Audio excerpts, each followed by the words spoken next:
আপনি জানেন না আল্লাহ সেজদায় কি রাখছে। আপনি যখন এই কপালটা জমিনের মধ্যে লাগিয়ে দেন, আপনি যখন বলেন সুবহানা রব্বিয়াল আলা, তখন আল্লাহ কি বলে জানেন?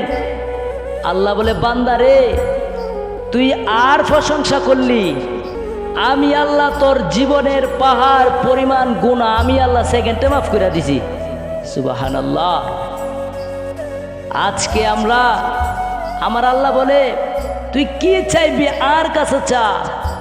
দুনিয়ার কোনো মানুষ যদি কোনো মানুষের কাছে কোনো কিছু চায়, তাহলে মানুষটা ভেজার হয়ে যায়, দিতে চায় না। আর আল্লাহ বলে, বান্দারে, তুই আর কাছে না চাইলে আই আল্লাহ বেজার হয়ে যায়।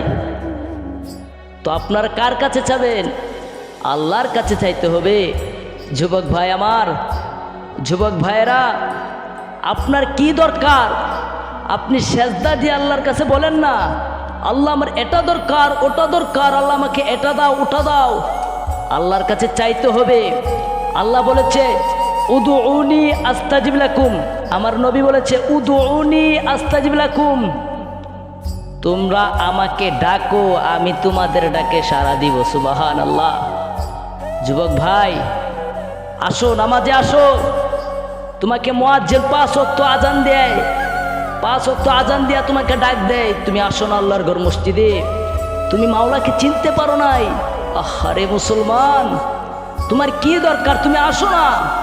আল্লাহ বলে, বান্দারে তুই ফিরে আয়, তুই ফিরে আয় না রে বান্দা, তুই তো আর বান্দা, আই কি তোরে ডিল মেরে হালাই দিতে পারবো রে বান্দা, তুই আর কাছে আয় বান্দা। তুই যখন আর কাছে চাস, আল্লাহ তুমি আমাকে মাফ করে দাও, আমি আল্লাহ তোরে সেকেন্ডে মাফ করে দিই। সুবহানাল্লাহ।